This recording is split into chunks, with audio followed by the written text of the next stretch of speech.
pledge allegiance to the flag of the United States of America, and to the republic for which it stands, one nation, under God, indivisible, with liberty and justice for all.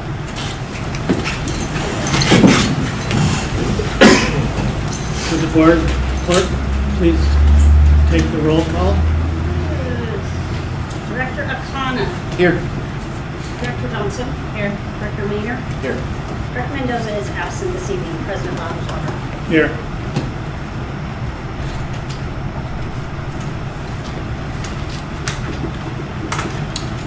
Is there a motion for approval of the agenda? I'll move. Second. Motion by Director Johnson and a second by Director Maynard. Director Arcata. Yes. Director Johnson. Yes. Director Maynard. Yes. Excuse me, Director Mendoza is absent. President Boggswater. Yes. Is there any discussion or comments from the board? No. There are no comments from the directors. Is there any discussion or comments from the public about the agenda? There are no public comments. We have a motion by Director Maynard and a second by Director Arcata. We've already called the roll. We'll see the way around. Okay. Good.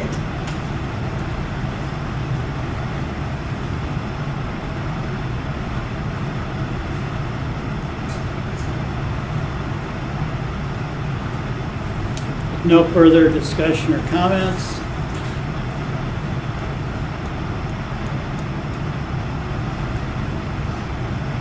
We're on public comments. Okay, yeah, we've passed. Pardon me, this is my first time as president, and I've been given a script, and It's not great.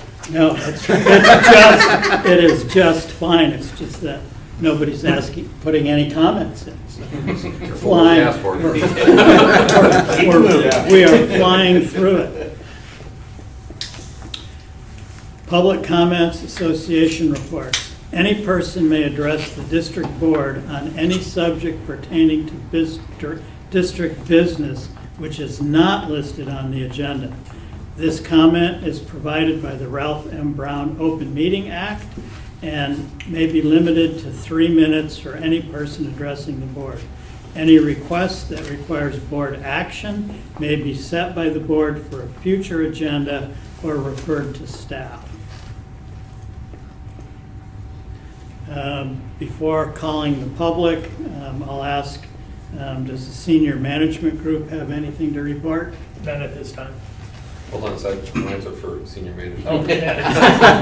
We do have a couple introductions tonight. One for incoming into senior management is Katie Hill in the back. Katie has been offered and has accepted the job for business manager. So starting in March, she will come on board and start working with Becky to do a 4-month, give or take, job shadow. Welcome. Thank you. Yeah. That's all senior management has to say about that. Yeah. You guys can do this the whole time. Go see Chris's hand. How many months do we have? Just a few. Does the local 4981 have anything to report? Same thing. We have a welcome aboard. Neil Butler, day 1 today. We're looking forward to having him on board. And then next week, we have some internal candidates preparing for captain's test, promotional test. Engineer. Yes, sir. Yes. Neil is an Welcome. engineer. Sorry. And both Katie and Neil come with several years of experience in public safety from neighboring jurisdictions. Humboldt Bay. Andy PD. Huh? Andy PD. Yeah, we'll say City of Eureka is greater. Nice. So with no additional association reports, is there any member of the public that would like to make a comment at this time? I don't see any. We'll move on to the consent calendar. Consent calendar items are considered routine and are acted upon by the board with a single action. Members of the audience wishing to provide public input may request that the board remove the item from the consent calendar. Comments may be limited to 3 minutes. Is there any board or public member that would like a specific item removed from the consent calendar? No. President Loudenslager, prior to a vote, I do have 2 corrections that I found today to my minutes that are in the board packet. Both of them on page 8. The resolution listed is missing a number. It should say 23-296 for item item 4. And then in the LAFCO business item number 1, agency is missing a G. Not sure how that got through spell check, so both of those corrections will be made.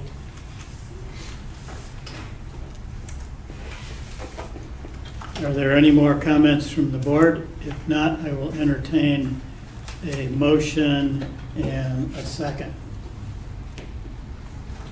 I'll make a motion that we approve the consent calendar. I'll second. With a motion by Director Arcata and a second by Director Johnson. Director Arcata? Yes. Director Johnson? Yes. Director Maynard? Yes. Director Mendoza is absent, and President Loudenslager. Yes.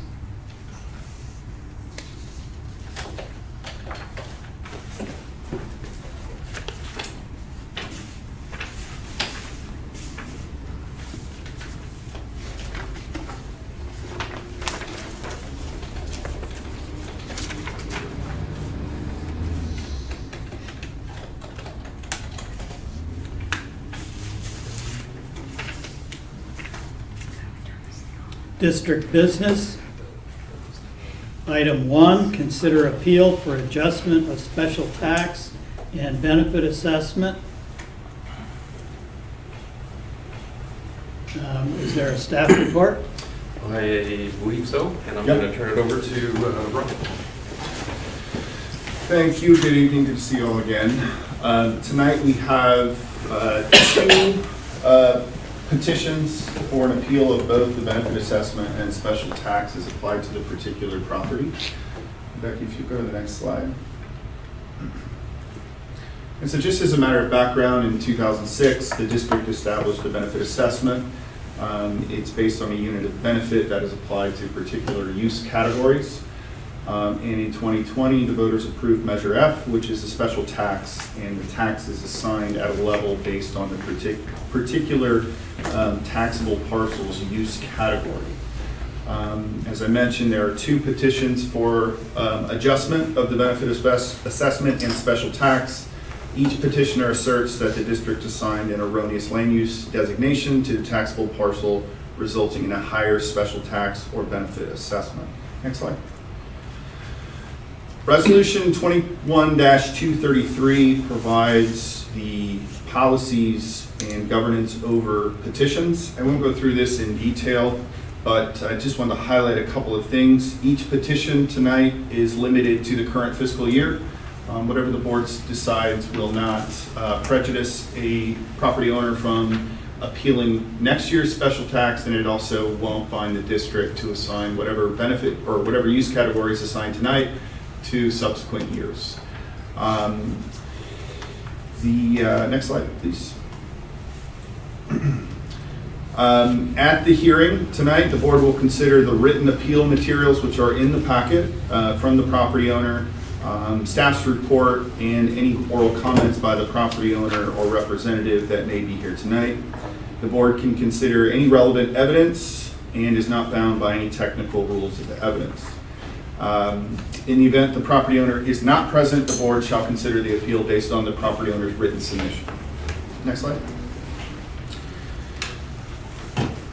The property owner carries the burden of proof with respect to the particular appeal, and the board shall, among other things, consider the parcel use category previously assigned to the property, the zoning use designations, and the actual use made of the property. Next slide. The board should decide each petition through normal motion practice at the completion of each hearing on each particular petition. The board does not need to, nor is it required to prepare a written decision. And in the event the property owner is not present, the chief will provide written notice of the board's decision by mail. Next slide. So the first petition is for APN 020-154-019. It's 1825 and 1827 Hauser Court in Arcata. For the special tax, the district assigned multifamily residential 2 to 4 units taxed at $309 per year. And the owner's request is that it be downgraded to single-family residential, resulting in $118 special tax for the fiscal year. As for the benefit assessment, the district similarly applied a residential 2 to 4 unit use category for $176 benefit assessment, and the owner is likewise requesting a single-family residential improved use category, resulting in an $88 benefit assessment for the year. The property owner's position is in the written materials, including statements under penalty of perjury. But in essence, the property owner is asserting that based on the size of the total structure, which is about 1,200 square feet, the duplex consisting of approximately 2 600 square feet units should be taxed as a single-family home just based on the size of the overall structure in comparison to other single-family homes within the area. The owner further provides some detail as to improvements that were made in the electrical panels and other fire protection measures that are present within the unit. The property is zoned residential high density, which allows 2 to 32 dwellings per 5 acres, plus a secondary unit per parcel. Next slide. It's just a street view of the frontage of the property, and that is an aerial showing where the property is located and other improvements in the surrounding area. Staff recommendation here is that the board should deny the petition. There is no dispute that the property is a multi-family unit. It's a duplex. It has 2 separate units of equal size. The owner does not assert, nor do I think the owner could assert, that one unit is an accessory dwelling to the other.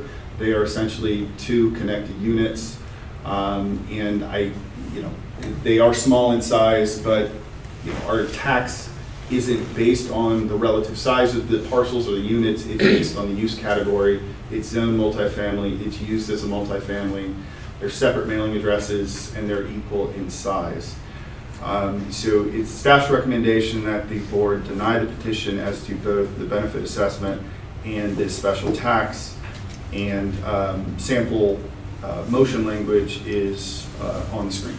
And I'm happy to answer any questions. Are there any board questions for our attorney? Seeing none, the principal party or designated representative has the option of presenting to the board. I don't really have anything more to say than what was in the, my original appeal, but it is small. It's, it's 2 senior people living there on fixed incomes. I get assessed the same as a 4-unit place right across the street that's full of students, and I think there's much more risk of something bad happening over there than in my unit. So I live in one, I rent the other to another senior. So I just think it would be fair to reduce the assessment based on the size the people who live there, and the fact that it's 2 units, even though I realize that the rules say 2 to 4 units. So.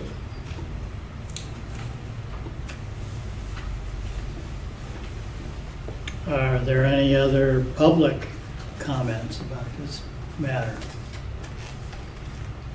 And do board members have questions for the homeowner? Have you been paying this assessment and tax since? Okay, thank you. Yes.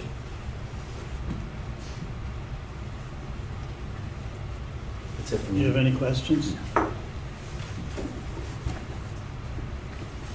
Director Johnson, do you have any questions? I do not.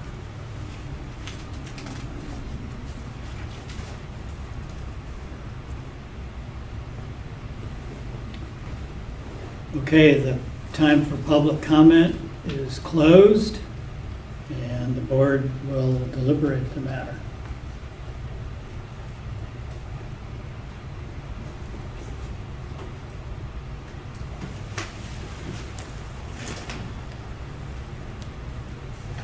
It's pretty straightforward to me. It says 2 to 4 units, and it's 2 units. He even said so tonight, and he said so in his paperwork. I did read all your paperwork, thank you for that. And thank you for being honest about that it is 2 units and the size of them also. I saw that you put that information in there as well. However, it does state that between 2 and 4 units, and yours does meet that requirement for 2 units. That's just my thoughts. Somebody else may have other thoughts.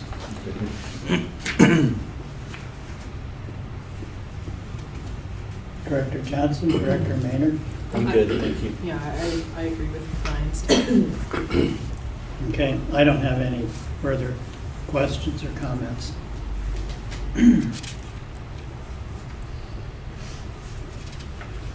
So we're going to vote on each individual appeal. Correct. Correct. So I need a motion. Do you need the address in the motion? No, just Oh, I like how you all looked at me like that. I move to deny the petition concerning APN 020-154-019-000. second.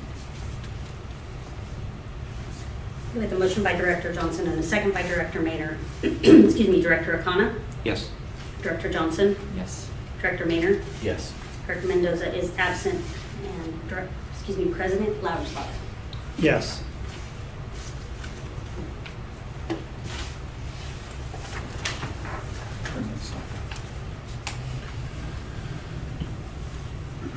Okay, the second and final. May I go?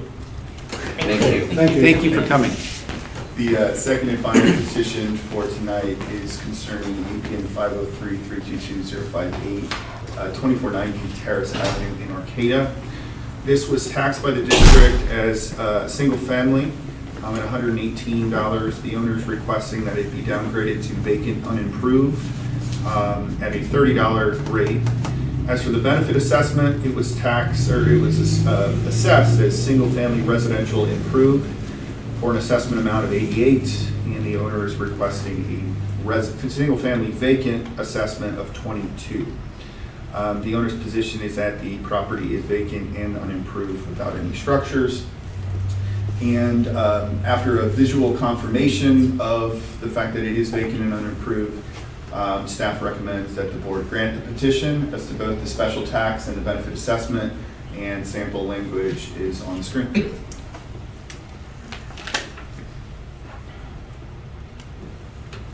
Did it previously have a structure on it? It did. According to the owner, it was dilapidated structure that was torn down by order of the city in 2019 or 20. So the Google Maps picture from 2020, from 2012 of a weird, really weird building, that's the one that's no longer there? Okay. Yeah. Yeah, residential improved would be a very Oh, yeah. generous. That's, yeah, it's odd looking. But yeah, to not have an update on Google Maps since 2012 is also odd. Looks like a goat shed. It's a pretty nice goat good shit. It is. Right. Sorry, I Is bumped you in the, line. is the property owner here? Do they have any comments to make? He is not here. So do board members have any additional input on the staff recommendation? I agree with the staff recommendation. I'll entertain a motion. And for ease of reading that, you can just move the staff recommendation instead of reading the entire motion. I move to take the staff recommendation. I'll second that. Okay, with the motion by Director Maynor and the second by Director Arcata. Director Arcata, Yes? Director Johnson, Yes. Director Maynor, Yes. Director Mendoza is absent, Director President Loudenschlager. Yes. Director President. I gotta get used to it too. Thank you. Thank you, Ryan. Thanks, Ryan. Have a good evening.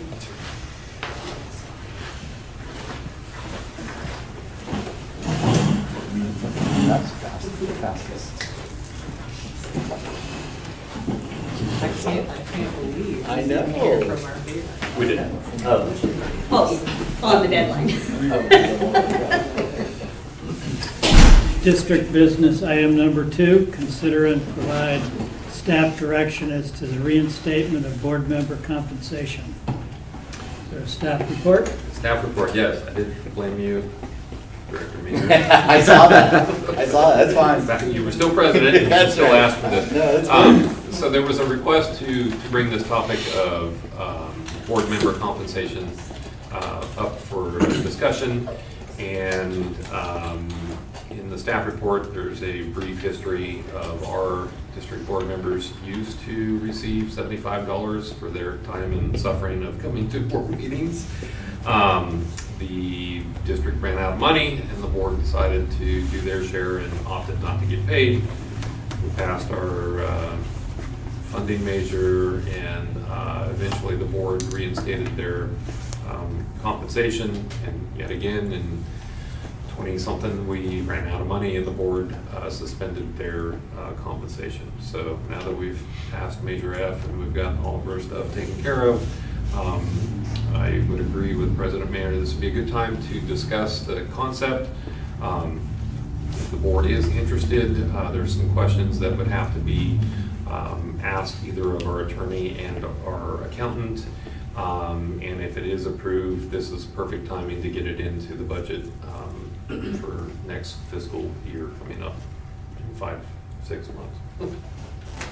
So with that, Becky did a quick polling of some of our neighboring special districts. McKinneyville Community Services District, they pay $125 a meeting. They have a cap set at $150. Humboldt Bay Water District pays $100 per day. They have a little bit different language because they follow the there's a water code. They get 10 days max per month, and additionally, the secretary and the treasurer position receives $265.50 per month. Fieldbrook Community Services District, which is also the fire department out there, is $50 a month. They have a cap of $5.99, and I believe that has to do with Taxes. taxes. So They avoid the 1099 on that one. exactly. And then Fortuna Fire District does a flat rate of $595 annually. And I don't believe there's a requirement that you are at meetings. So part of what I'm asking is if the board is interested, we would need to research or reactivate in the board policy manual the compensation clause in there, and then talk to our accountant to figure out what's the best way for compensation, whether it's a stipend or a run through as a payroll item. So, Questions from directors? Well, I guess the first question would be, is it?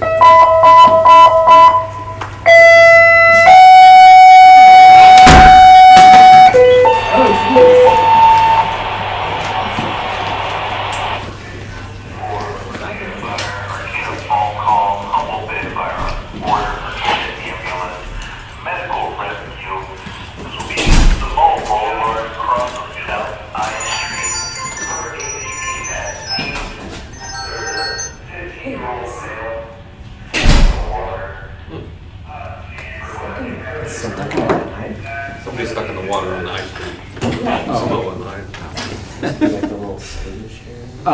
ice. How would this, a stipend or whatever, affect the PERS retirement? That's a good question. I believe there's a clause in there for elected officials, but that's something that we would have to look into.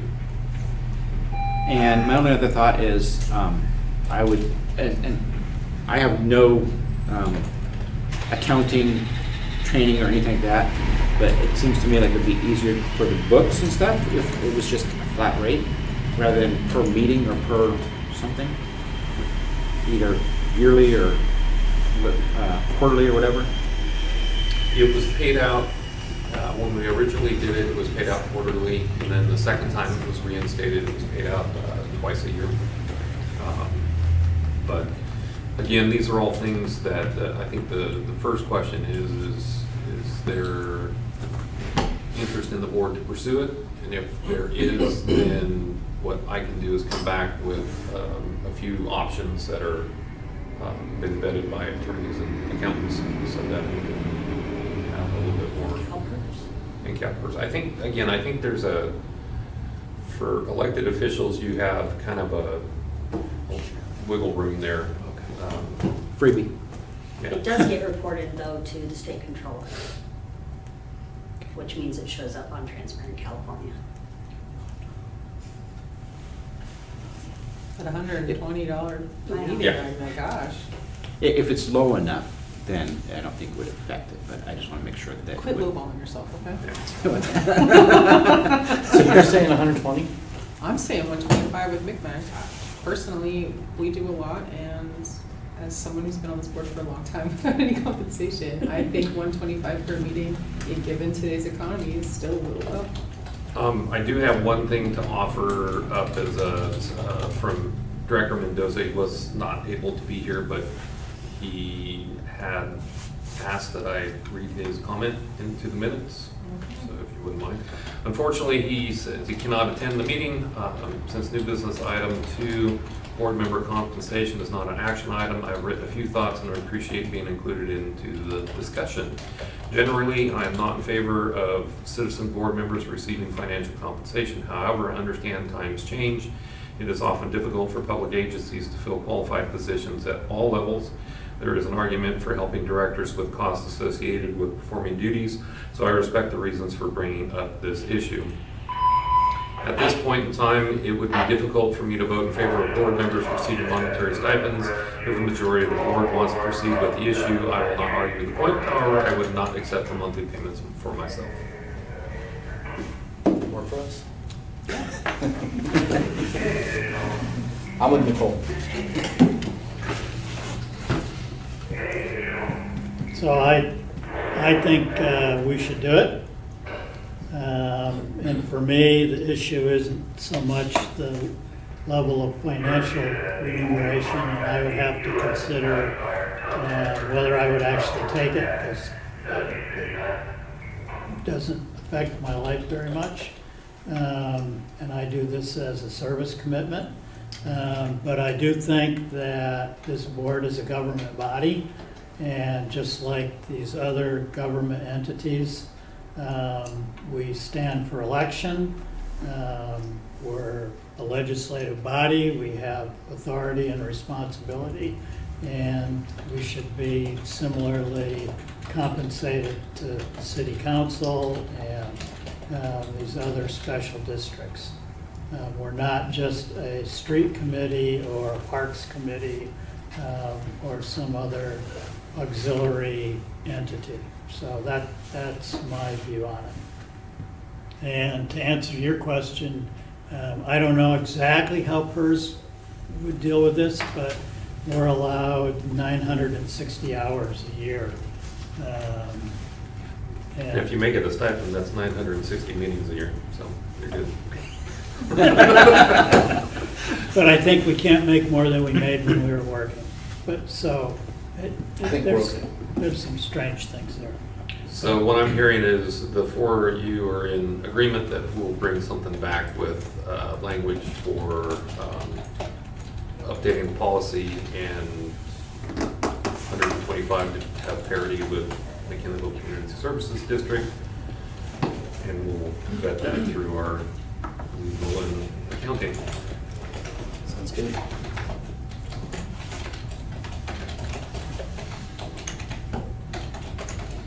Item 3. Of course, he had to run off. Yeah, I was gonna I say, should have taken the call for him. So this, consider approval of the community risk assessment and standards of cover expenditure for the fire district's portion. so this is under a specific item, but this is part of the Cal Poly City of Arcata Fire District standing order on the agenda. So the City of Arcata finalized the contract with AP Triton LLC to provide a comprehensive community risk assessment and a standards of cover deployment analysis for the area served by the Arcata Fire District. City Council approved the contract via their consent calendar on January 3rd, 2024. The projected fee for the proposed services is $96,808. And they offered 4 additional add-on services for a grand total of $12,315. So a not to exceed $109,123. One of those add-on services we talked about at a meeting, it was either last month or the month before. This was a survey that they would do to kind of do some public engagement to see what folks feel about fire protection services. So the final negotiated contract price will be divided equally among the 3 stakeholder groups represented in the RFP process: City of Arcata, the Fire District, and Cal Poly. So staff has recommended the board consider the information, discuss, take public comment, and approve the expenditure not to exceed $37,000 for the district's portion of this study.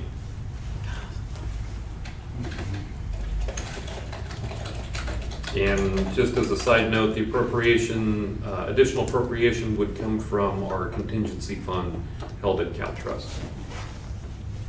Because this was, we didn't have this in the budget, right? Yeah, it was not budgeted for, and that's kind of what our contingency fund is used for.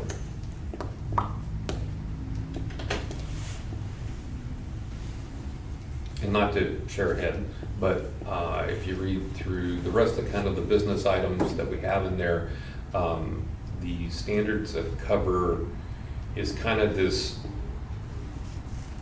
ribbon that weaves through a lot of these items that we have coming up. So the next item is discussing the FEMA grant, SAFER grant.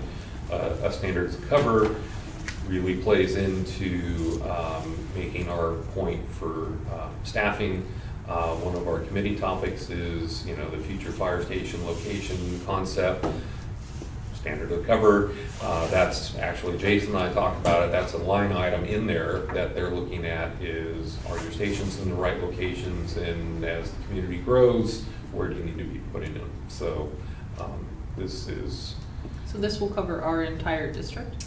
This will cover our entire district because the sphere of influence of Cal Poly takes into account a vast majority of the, shall we say, the Northern Bay region, and a lot of that is covered by us. So, what is the acceptable, so like an appraisal or phase 1 usually has an acceptable life of relevance of like 12 months, and then the valuation is kind of considered no longer valid. What would the lifeline or lifetime of this report being considered accurate and current be? I believe the discussion was about a 5-year window. Okay. And they're looking at a 5-year, 10-year, 15-year mark in it, just to kind of put some future planning, but really Okay. 3 to 5 years, depending on what the community is doing, is about the life of what, or the validity of these numbers. Okay, will it be, and that falls within possibly being able to use this for, or when we go back to the public, asking to renew? our Yep. measure? If anything, you will be able to have this study to say, has the growth in the community met what was projected? Okay. Higher or lower, you can kind of gauge, but, you know, from an unscientific fire chief standpoint, 6 people on duty is below half of what's required. So I'm really comfortable with saying that these numbers will last more than 3 to 5 years. When was the last time we did one? Never. We've never done it before, that's fine. So the board subcommittee on Cal Poly and City of Arcata height and mass advocated for this. And one of the things that, and I've absolutely no idea how things may shake out, but Senator McGuire, we had a meeting on the 25th of January, 2023, that the city, the fire district, and Cal Poly were in with our Assembly Member Wood and Senator McGuire. And Senator McGuire said for him to get any money out of Sacramento, this was needed. I personally think a strong argument could be made that the city and the university should pay for all this, that we shouldn't pay for any of it. But having made that statement publicly, I certainly advocate that we go ahead and approve it and pay for a third of it. We need it for planning anyway. And if we're going to apply for these grants that we're going to talk about in a few minutes, and if we're looking at station locations and thinking, no matter what happens, Arcata and McKinleyville are not going to be the same in 10 years and in 20 years. I realize this may have a shelf life of 3 to 5 years, but I actually look at it as a planning document for, as you know, what is the fire district going to need in 10 years and 15 years and 20 years if Arcata grows. They're doing their 2045 general plan and are anticipating that Arcata could be 27 or 28,000 people at that time. And so, you know, depending on what the growth trajectory is, the fire district needs to be ahead, not behind the curve of having community discussions about who is going to pay and how it's going to be funded and how it's going to be implemented. So I certainly advocate that we approve this.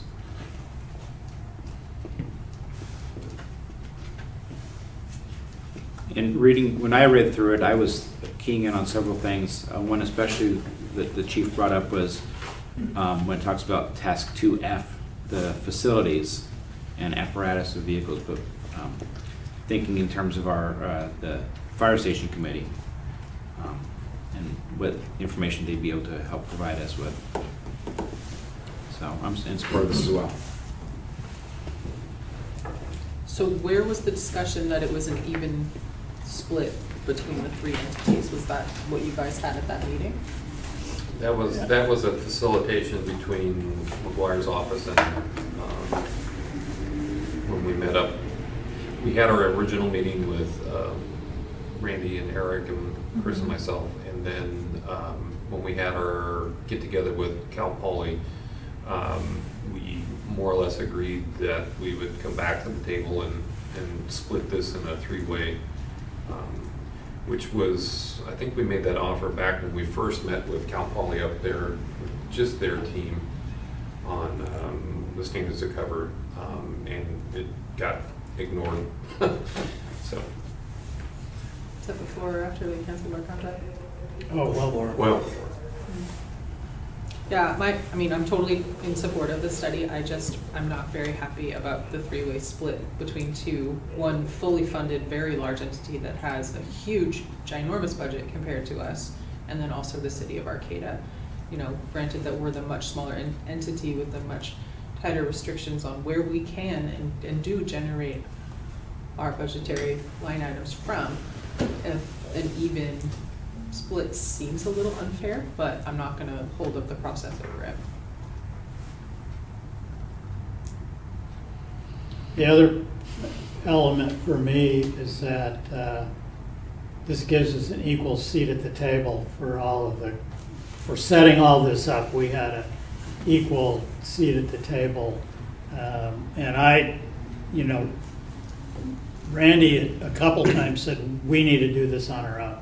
I mean, we need this, we need it now. We should go ahead with this. And I was quite resistant to that because I wanted the city and the university to have equal buy-in on it. Not a financial buy-in, but they've got to provide information.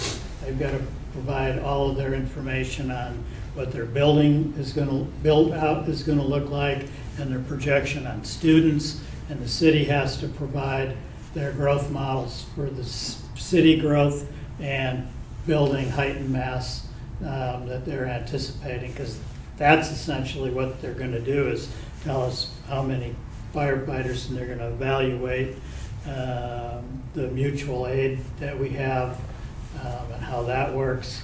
And so to have done it without them, if we were flush with money, one could argue that we could do it without them, but then they could just ignore it. And so I think this way there's all three entities are equal partners in providing them information to generate the work. And we'll have a presentation. I'm hoping that, I don't know if Cal Poly, but my own personal opinion is that there should be, it can be a Zoom presentation. They don't have to come. We can discuss that later. But I think it should be a joint meeting with the city council. I would think that and the that's, fire board. Yeah, I think that's, I know we discussed it, and that would be totally appropriate to have both elected groups together and receive that presentation so that you can all ask questions and hear. Yeah. That's not gonna trigger any issues. I think we already triggered It would be them. Ours, the Brown Act. It's a special Yeah, meeting. no, Oh. It would have to be treated like any other meeting. One of Jason's 960. You're getting a lot of work for your.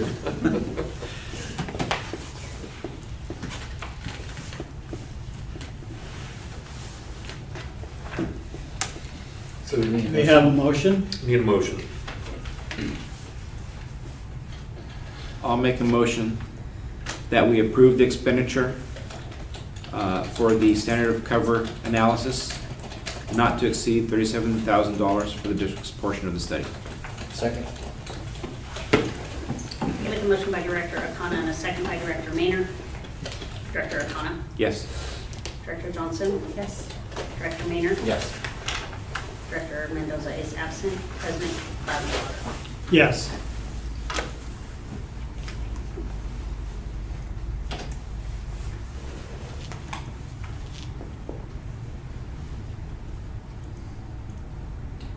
Item number 4, consider future grant opportunities and grant writing consultants. Staff report? Again, Chris and Marcus, this was theirs, but I'll jump in. So we're seeking direction from the board regarding pursuing various grants through FEMA. The application period for SAFER, which is staffing adequate fire and emergency response, staffing for adequate fire emergency response, and the Fire Act grants will be opening soon. Early preparation is the key with applying for these grants. Additionally, staff, along with assistance from the local, have identified a consultant that has significant experience with writing competitive applications. We've had some preliminary meetings with the consultants, and if the board desires, next month staff will bring back a proposal to contract with a consultant to pursue the FEMA grants. In years past, we've had back-to-back SAFER grants in a lot of those 3 positions, and then an additional 3 for a total of 6. with talking with Chris, every year kind of the rules change on cost share for the district. Every year funding changes depending on what's going on in Washington. It has been extended for one more year as part of, 2 years ago, I think they did an extension on the Fire Act funding. So we are, with the approval, with the standards of cover, and being short-staffed, we have pretty good potential to be competitive for safer funding. And so the discussion that we had with the consultant is, how many do you ask for? You know, do we hire 3 bodies, which is 1 extra person on duty at any given time, or do we do 8, or do we do 19, or, you know, sky's the limit. The process for reviewing safer grants has changed. I believe the initial review of the application is done through AI. So it's looking for specific things. Either you did it or you didn't, and you get, you know, approved to move on and kicked out otherwise. The second round of application review is fire specific. Firefighters, board members, chief officers are selected to be part of that process, and they actually review the applications. I was telling Eric that this group has a 50% give or take success rate, which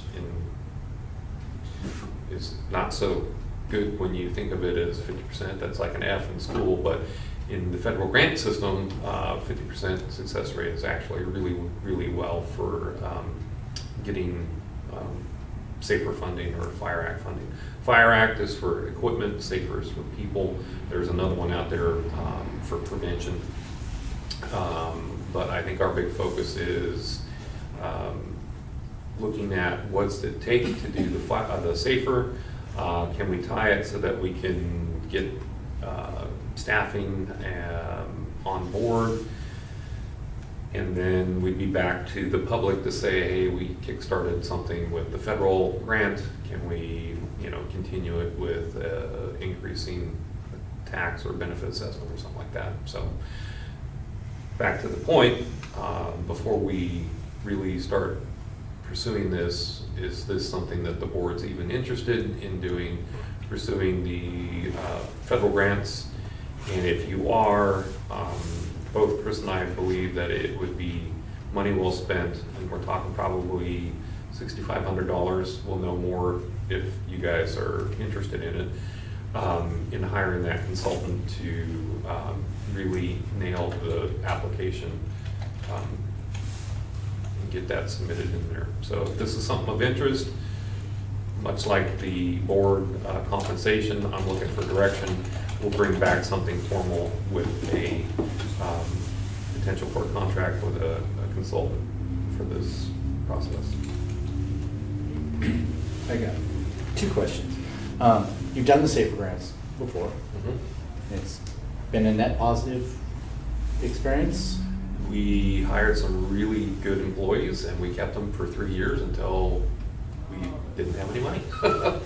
And, you know, we thank God through attrition, you know, we didn't have to lay off anybody. But no, it really made a difference, and quite frankly, the safer part 2, when we hired the additional 3, was what opened, you know, allowed us to open this station, that we had enough staffing for. So it's 3 years, and then you're kicking people loose if it's... Well, it's 3 years, but as an agency that has grant-funded positions that are looking to be unfunded, if you will, push into a needs category for redoing, which is what we did. You know, the first grant was going to expire. We asked for a renewal plus 3 more bodies, and, you know, we got it. So once you're in... There's no you're a guarantee. little, right, but you've got a little bit more in than, okay, than somebody else. Okay, that's my question. Thank you. I'm super hesitant. This is exactly how we got in trouble last time. I understand the need for it. I just really feel like we didn't learn our lesson. Chris and I have had a lot of that similar conversation when he first said something about safer, you know, Becky and I both went. Well, can you elaborate, Yes, I will. because that's before my time. So we got the SAFER grants, which allowed us to initially increase the staffing, and then they got extended. And during that time, if we had been following the correct proactive replacement of those funds, we would have passed a measure that would have increased our ad valorem tax and would have replaced the SAFER grant, so that when it ended, we wouldn't have been in the budgetary crisis that we have literally just gotten out of. And so my fear with taking on the SAFER grants, especially with where we're at right now, is there's no guarantee that Measure F will be renewed, which could be disastrous. Well, SAFER might help us through that a little tiny bit if we aren't proactive as a district and as a board into continuing to pass the appropriate tax measures that continue to increase our ad valorem tax. We will be in a world of hurt, because we already were, and it took a really long time for us to get out of that mess. Just a point of clarification, it's not increasing the ad valorem tax, it's just adding. No, it adds to it, but the problem is that it goes away. And then we have all these positions and people in their lives and their families, and we can't pay them anymore. Right. And I'm not really, from a financial perspective, that's a little high of a risk to bring people on, especially then if we get used to having 3 on an engine, or getting used to having that higher level of staffing, and then it goes away just suddenly. The morale here was so low when we were going through this crisis before, and it's finally turned the corner, and so I'm hesitant to do things that might put that in jeopardy. But I understand the need for it, and understanding that it would be positive if we are proactive and stay on top of getting the measures passed and making sure that our constant base of income, or ad valorem taxes, is constantly there. So did the SAFER go away because of? Well, it's not forever money. It's just it's just temporary. It is just temporary, so it can't be. They've renewed. ranged from a couple-year stint to, I think the longest they've had out there is about a 3-year. Okay. Grant match part of it has been a sticking point, ranging from 10-15% that we would have to match. A few years back, they changed the rules again, and it became like a 25 on the first year, 30 second year, and 50% grant match on the third year. It was not feasible. So everything, it's not fair to look at the entire time of the SAFER Act or the SAFER grant being out there that, you know, it's all the same. Every year was kind of a little bit of a tweak. We opted not to go for it again because it's like, look, if I could afford 50% grant match, then we wouldn't be looking for SAFER. We'd be having that money. So there was another pot that was equipment. Mm-hmm. Far less likely to get anything out of that.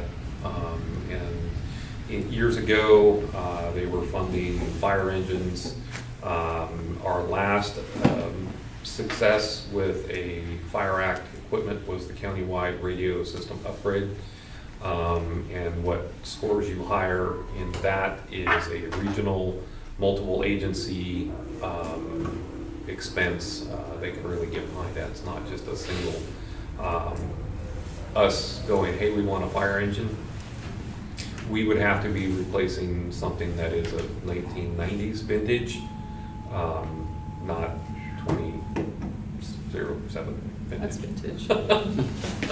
Yeah. And then you made it sound like, just from your tone there, that you weren't sure if the SAFER grant program was even. SAFER grants, it will be. Is it always been? It's going to be funded this next application period.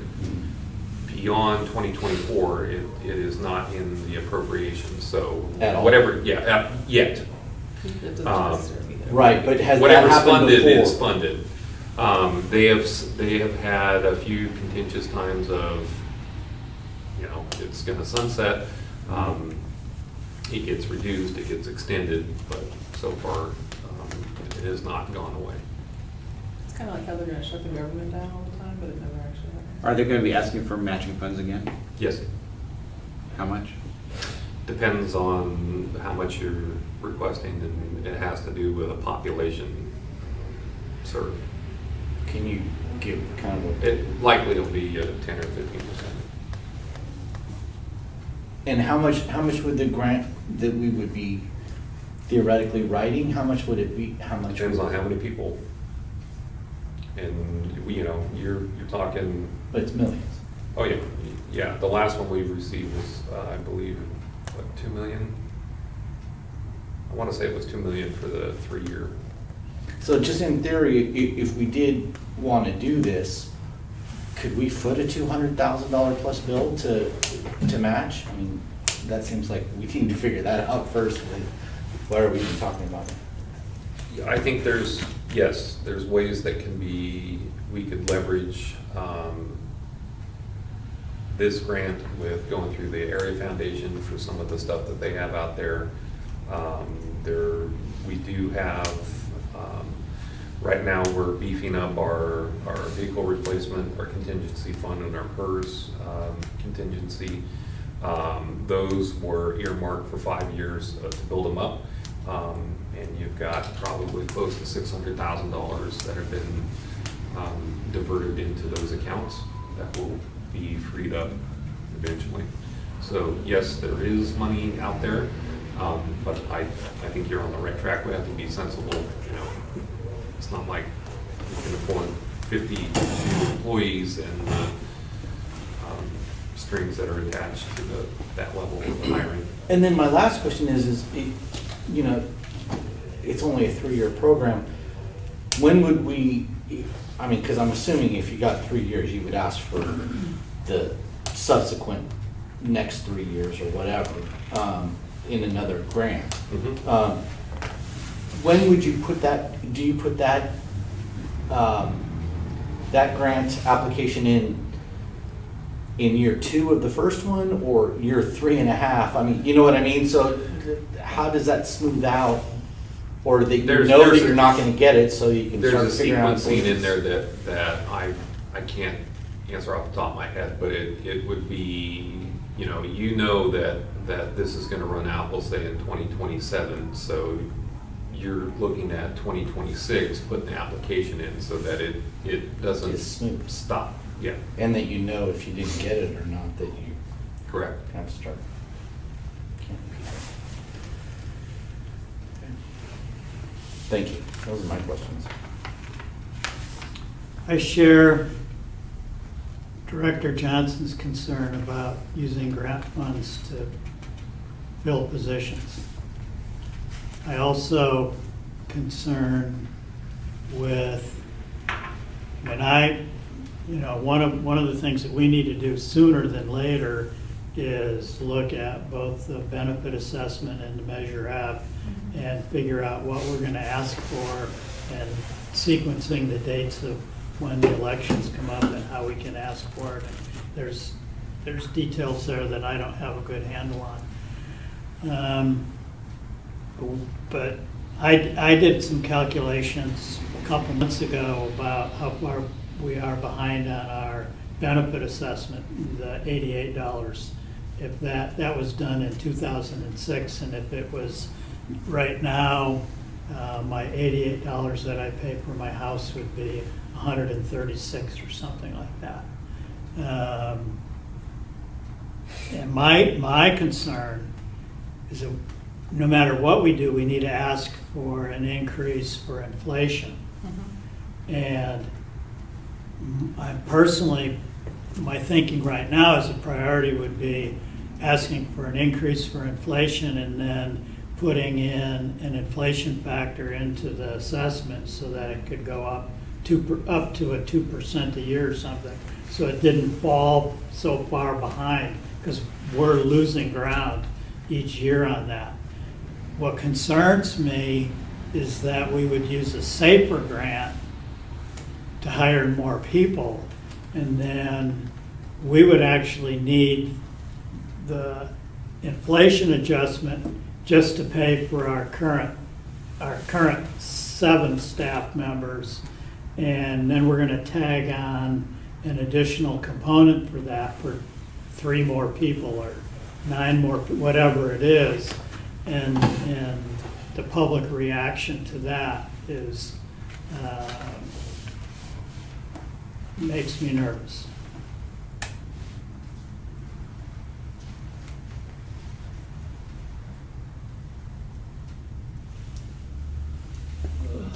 I'm just nervous in general Okay. about the Yeah, measure no, of the measures and, yeah. And then spending $6,500 on somebody who we're not even sure if we want the.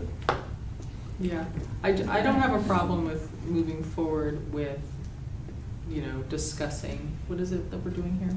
Just researching grant We're looking for directions, opportunities. so if the answer is not, no, we're not pursuing a federal grant, the next topic for next month or the month after would be, well, it may not be that, maybe just next month, because the window of application period is gonna open up, and it's only gonna be for a month.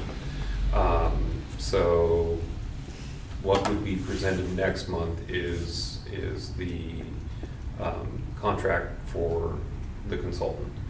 And I can tell you that if the board does choose to go after a federal grant, I would strongly recommend that you have somebody shepherd that through and not staff.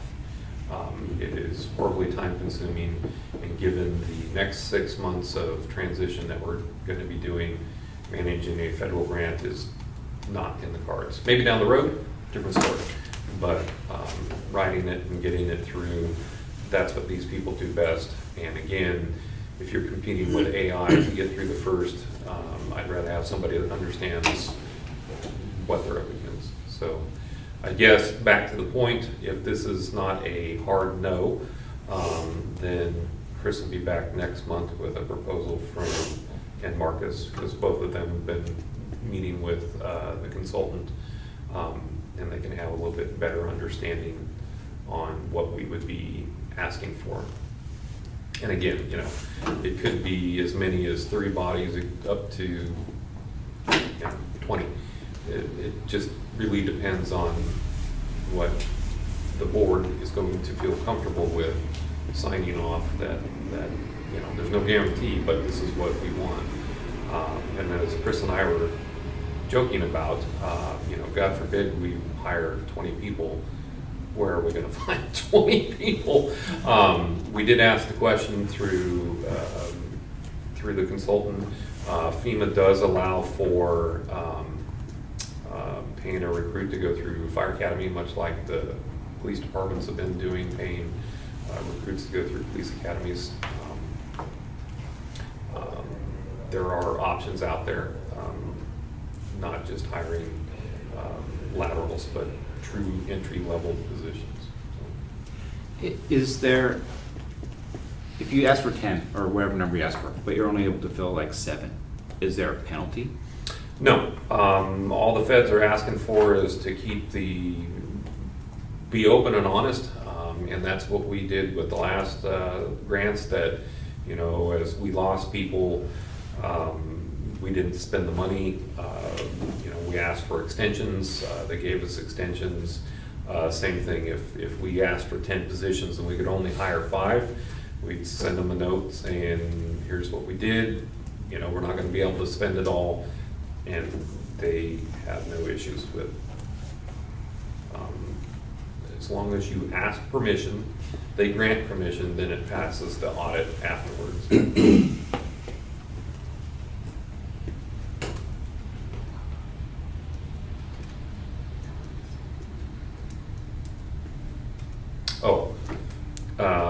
Yeah, we did have a question on, depending on how much you ramp up and hire employees, there is unintended consequences that would kind of ripple out. One of it being with Becky's position with a single person business manager running benefits and payroll and all of that. You know, there is only so much that one position can absorb. So we asked, is there a way to include a office tech position or, you know, something that can take that on? And short answer is no. That, again, back to, you have firefighters, fire people reviewing applications, and they're looking at how many fire jobs can we do. When you start putting in grant management fees and office positions, you know, that's taken away from the Is there fire. overhead? Overhead? Yeah, I mean, so if we get a grant for $2 million, can we attach overhead to it? No, that would all be done through our internal process. So no, the Okay. grant hires entry-level basic firefighter positions, not captains and so on and so forth. Can I add though, just as a follow-up, the after the fact proof is like an audit on steroids.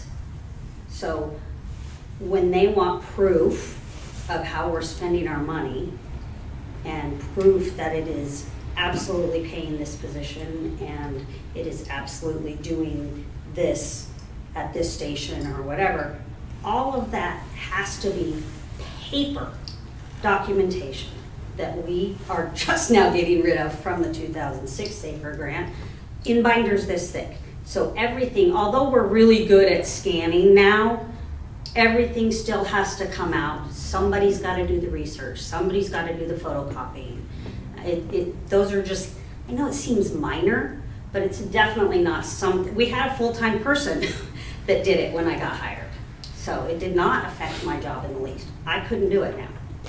And that position was actually funded through a volunteer recruitment and retention grant. So you needed a grant to manage the. We had a grant that was doing it, and so some of the other duties assigned was managing the SAFER grant. When Deb quit, we actually hired Greenway and used them to finish out the grant and then close it out. So again, just dealing with the Fed side of the paperwork was interesting. That's not the words you've used in the past, but we'll let that slide. Interesting was not one of the words that. I had higher opinions on the $3,000 federal grant that we got for gloves and Yeah. masks. But they did And not. another audit. Yeah, it cost you $4,000 in labor to Yeah, justify. chest pains and everything else. Anyway, Okay. So at this point, there's no harm, no foul as far as just directing there's staff no- to proceed there's no with the money spent research. other than staff time to bring back a proposal for the consultant and actually kind of nail down a little bit more as to what, in the consultant's opinion, what would be a best ask through the SAFER grant.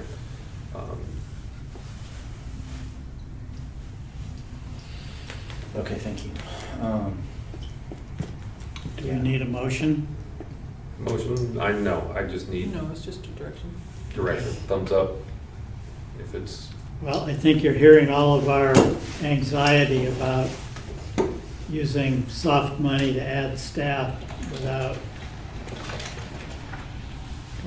some longevity to it, but I want to hear more from staff on the positives and negatives of the whole thing. You guys are guys that have worked with it in the past. Some of us weren't even here, for that stuff. I have no. I mean, I would echo Nicole's comments on it, living through it, that it was great. We increased staffing, we had more people on duty, we had 3 stations going. It was great until all the money ran out.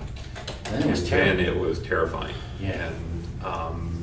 And I agree with Nicole, and we don't have anything It's left. only us now. The All morale- the new guys. I have to say, all the noobs, gosh. All the noobs are in All the the room. noobs Yeah, are here. the morale absolutely was in the tank, because the minute you start talking about layoffs and Yeah. RIF notices and everything else, it was terrible. But if it's done correctly and you can acquire the people, you have to do it in the correct order. What do they call it? Supplanting. You can't pay for existing personnel with a federal grant. They have to be new or new to the process. So if we passed a funding measure and we increased by 3 people, those three those 3 people are off the table. The grant would bring on 3 additional. So, you know, if you could kickstart the grant, could kickstart a funding measure that you could phase in the funding measure. So instead of asking for, you know, the full $188, you could ask for, you know, $50, and it phases in, because every year you set your tax rates, at least for the benefit assessment, and you know, so there's ways to do it that, again, back to Nicole's point, we can be smart about it, and then there's ways to, you just throw whatever at the wall and see what sticks, and then pick up the pieces. So you think as a district we could do it better the second time around? I would In utilizing it hope and- that as the district that we could do something better. Part of it too is having a consultant that actually understands the system, and not just a bunch of firefighters going, oh, we need more people, we'll write a grant and get it, and then figure out how to spend the money. That's never a good concept. Well, I'm for researching it. I'm comfortable with that. Yep. Me too.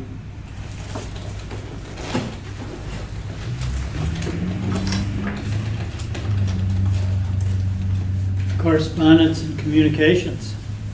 There was one late entry we received on Monday, oh yeah, the 8th, from And Mad River there's a Hospital. You guys have a copy of it. There's a copy available for the public.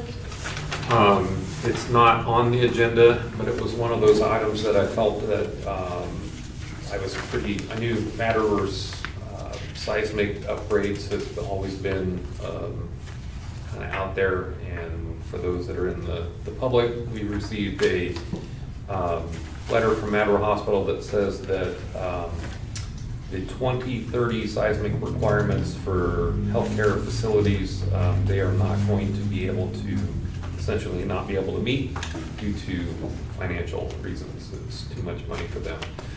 They're requesting support to Assemblymember Woods and some of the other legislators, I believe in, part of it is AB 869, which is a proposal to help offset some of these costs for rural healthcare. And I was trying to do the research through the track a bill thing, and it's really convoluted to figure out where it's at. So I was going to reach out to Wood's office to see if we can add a letter of support or something, but I think from a fire district standpoint, even though we're not into the hospital business, closing of any of our local hospitals will have a drastic impact on our service delivery. As it is with Mad River, St. Joe's, Redmond Memorial, Gerald Phelps, our wait times are creeping up. I always thought that Humboldt Bay had horrible wait times, and we were pretty spoiled until corporate America bought out Arcata Ambulance and City Ambulance, and now we're waiting 10 minutes, 15 Yeah, it's minutes. not uncommon to be on scene for quite a while. I've heard a few times on the radio that the ambulance is coming from Southern Humboldt, calls in McKinleyville. So couple that with longer transport times if our local hospital's closed, it just means more added pressure to our already skeleton crew out there running calls.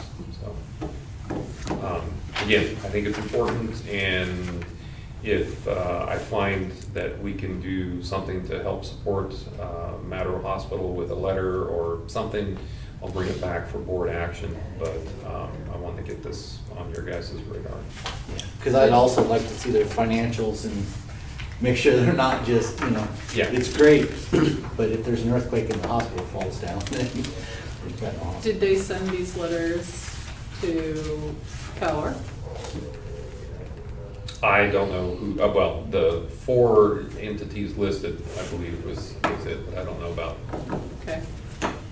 the rest of them. You think they would care quite a bit.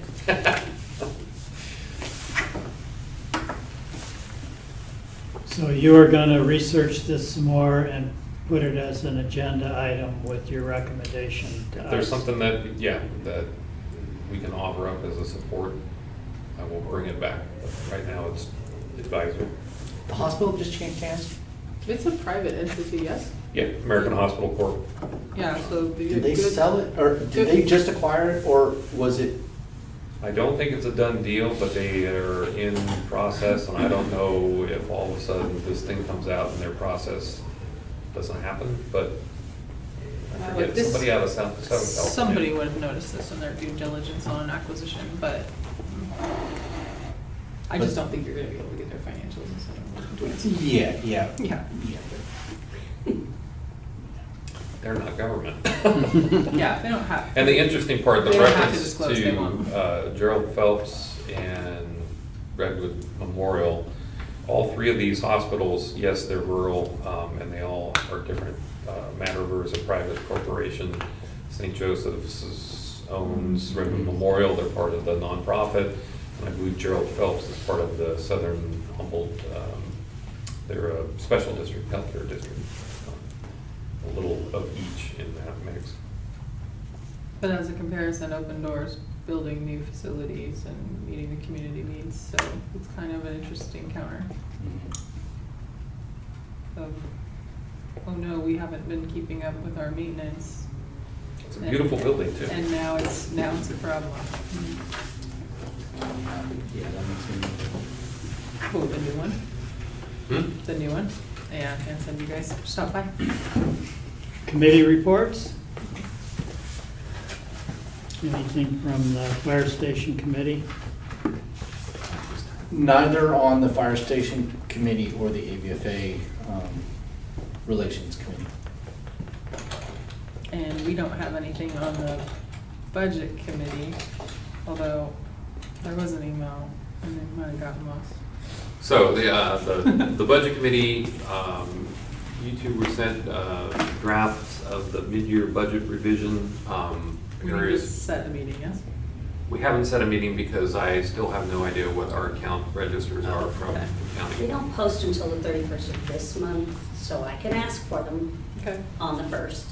But our new auditor is really good and responsive, and I'm hopeful that we don't have to wait till the end of February to find out how much money we have received in our first installment of tax funds. And So do we need to have that meeting before the end of February?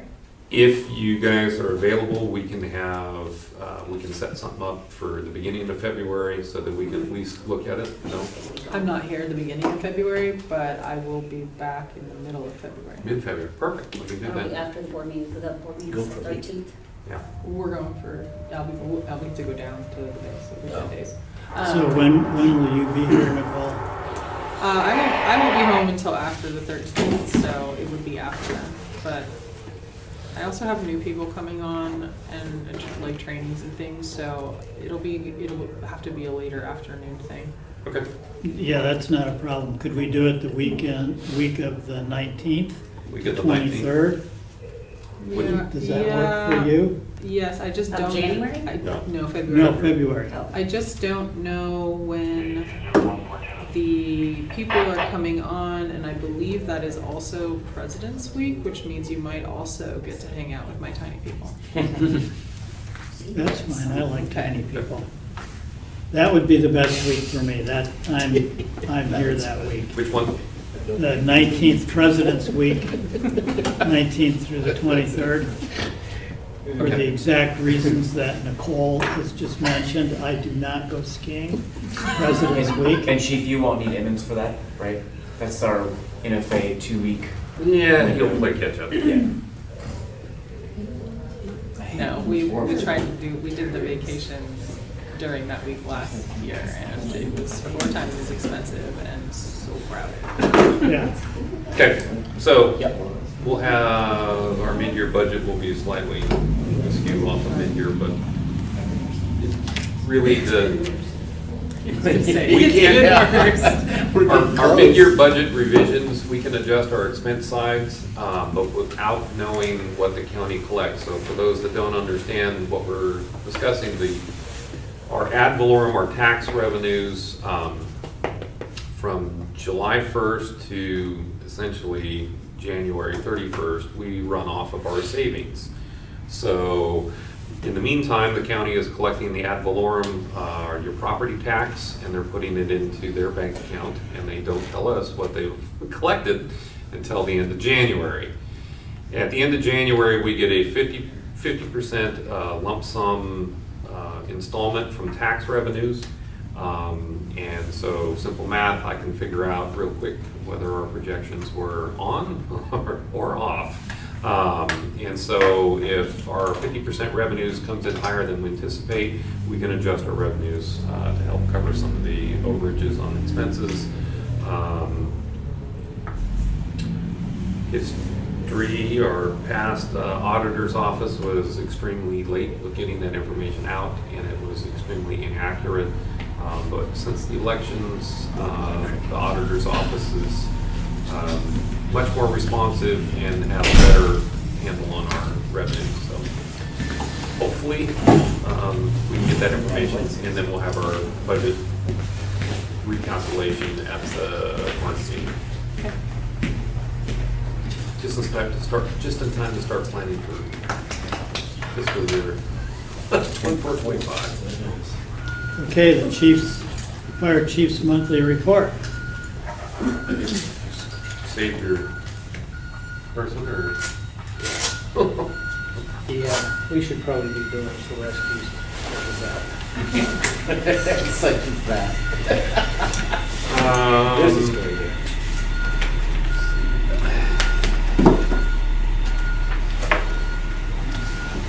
Okay, two calls of significance. Anthony, that was yours, right? Yeah, RV fire. RV fire? Oh. Or was that Nate's? No, anyway, we've had, last few months have been trickling in as far as call volume. RV fire on Penn Avenue, and then on the 21st of December, we did a mutual aid assist to CAL FIRE Trinidad to Bazemore. And that was an interesting call. The CAL FIRE engine got on scene. The captain was doing a walk around that night. They were lucky enough to have 4 people on their engine. And a naked dude jumped out of the bushes with a knife and chased the captain. Originally they thought it was a gun, so they declared a mayday and everybody evacuated until determined the guy had a knife and not a gun. We grabbed equipment off the engine, pike poles, axes, Halligans, and had him corralled in the corner until the sheriff got there. Meanwhile, the whole time the house was burning because we weren't going to do anything. So sheriff Is it got his there. house? This is No. brother's Yeah, house. that sucks. Yeah. Sheriff got there, tased him, secured him, and we assisted with putting out the foundation. So it was a wild night. Ended the month with 300 calls. That one didn't make it on Facebook. Yeah. Over, how did that night? Yeah, Alyssa was not there. So down to our monthly administrative reports, station signs. We have Brandon Johnson, our resident contractor in McKinleyville. I'm going to have him look at the sign out at McKinleyville out front to reproduce that and park one here in that Mad River, and then we can move forward with it. I'm hopeful that he can do it cheaper, and then we just get the insert with the glow-in-the-dark flashy neon logo. Measure F committee, our community members were able to meet with us. We were supposed to have a follow-up meeting in December. We got double booked, that meeting got canceled. And because there's only 3 of them, I cannot get a quorum of their committee until February 6th. So we're gonna meet again February 6th, 2 p.m. Their draft report is completed. We just need to finalize the findings from them, and then it should be presented to you guys at the March meeting. Recruitment process, as we said earlier, we hired Katie Hill to take on the business manager position starting in March. Thursday is assistant chief interviews, three candidates, one internal, two external. Captain interviews are the week after, 5 candidates. One internal, no, 2 internal. So yeah, we're plugging away, and Neil Butler's first day was today. Annexation, so we revised our application, it was signed, sent in the LEFCO.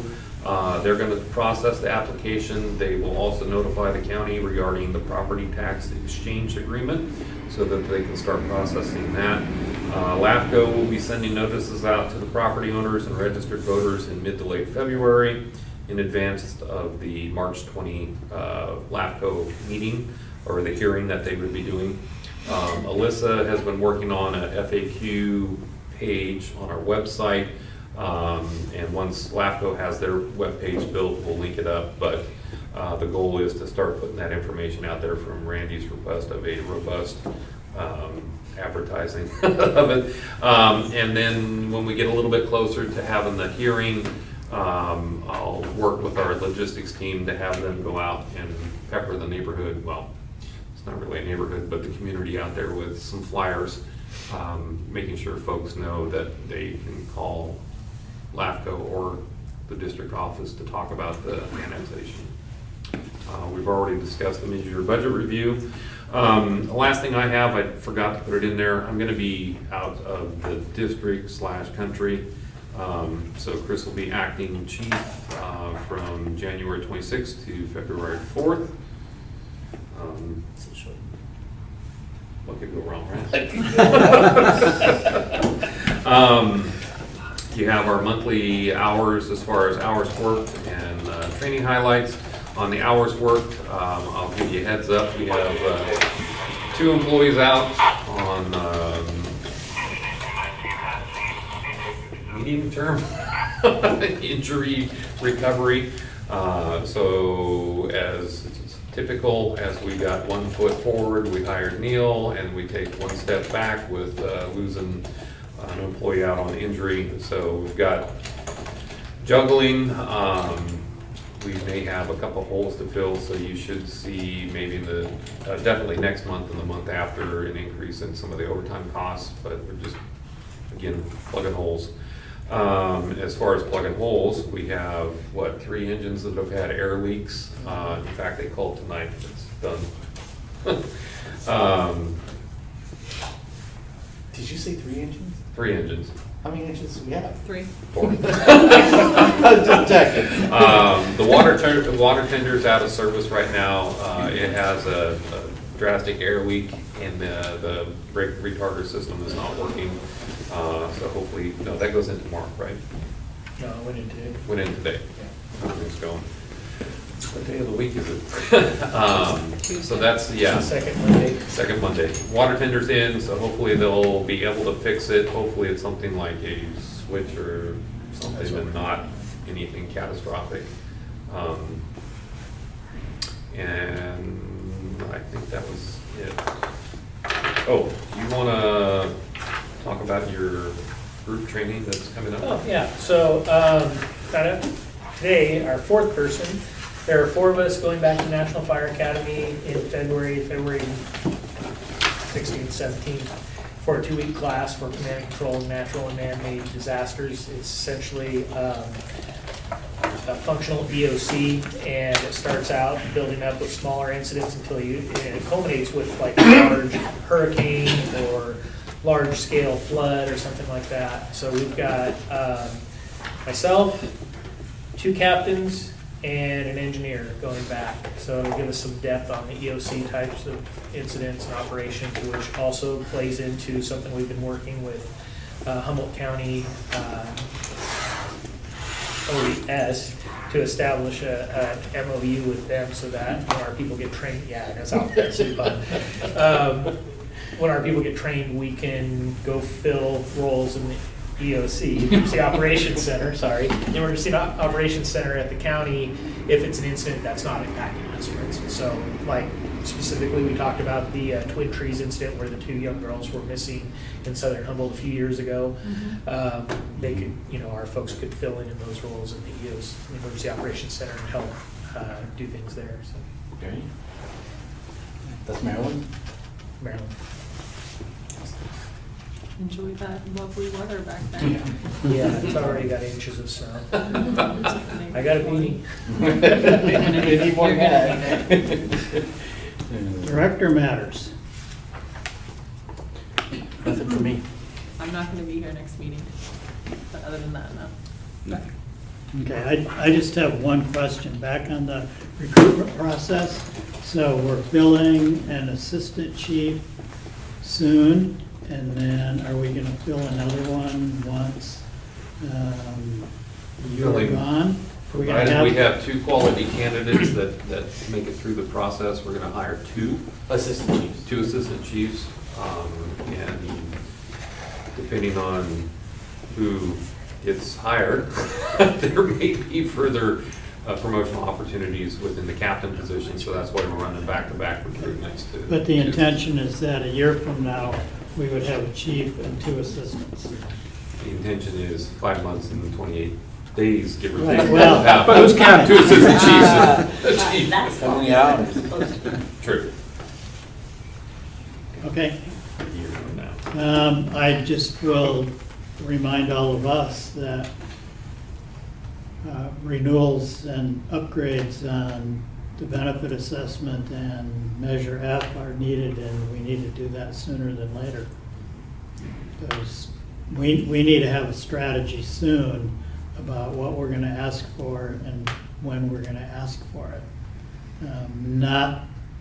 I realize we may need to have the standard of coverage done before we do specifics, but like if we're gonna do the benefit assessment, can we do that in 2025? Can we take the SOC that's completed in 2024 and do something in 2025, or do we have to wait till 2026?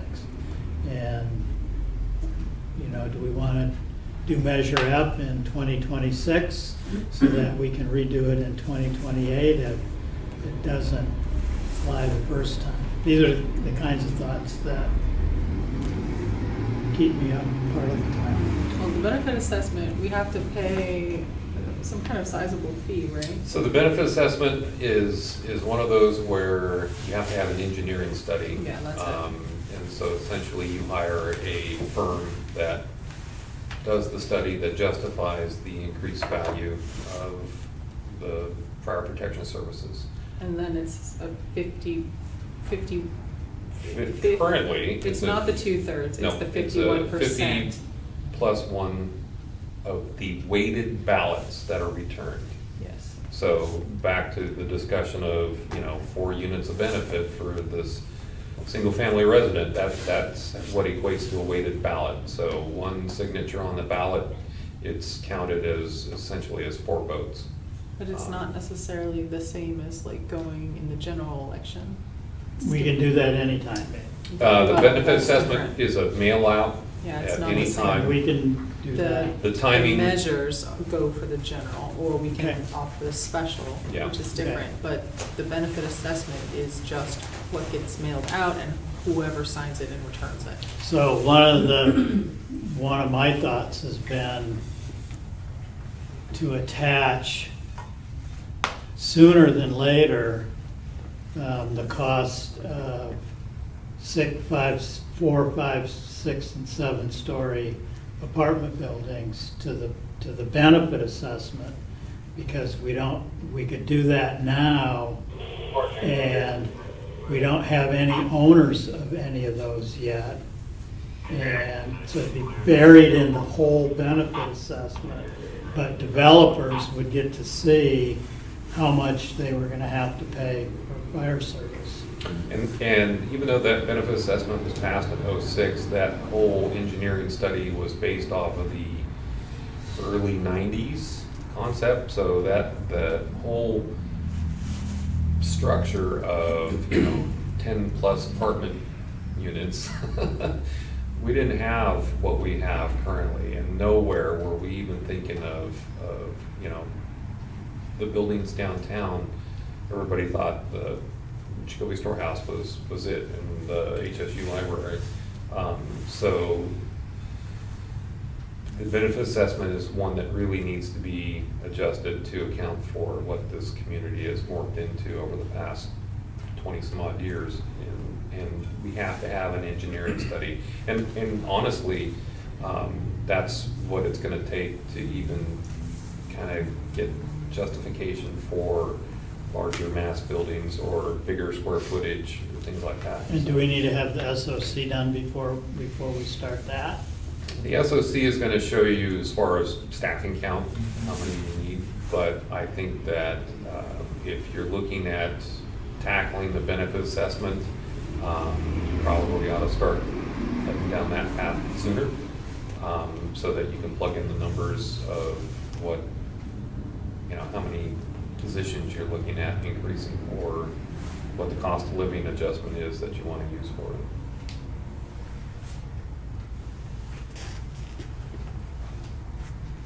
Okay, that's what is going on in the back of my mind. Oh, I think he's highlighting, we do have a special meeting for everybody but Randy. January 19th here. This will be the meeting that David Loy is coming to answer all your questions about the thing he wasn't here. the thing that he wasn't here last with. time. What was that? He was asking us to. Redevelopment, the dissolution of the redevelopment agency and their plan to take some money off. Happy Valley and Little Oh, that's right. Yeah, Little Lake. Little Lake. I'm also going to be sending out the Form 700 before long, so please keep an eye on your email. What is that? Could you repeat that? Your Form 700s are going to be going out here shortly. And when- Financial disclosure report. And Maybe when are February. when are they due back? Not till it, well, the county needs them by April, Okay, so. that's not a problem.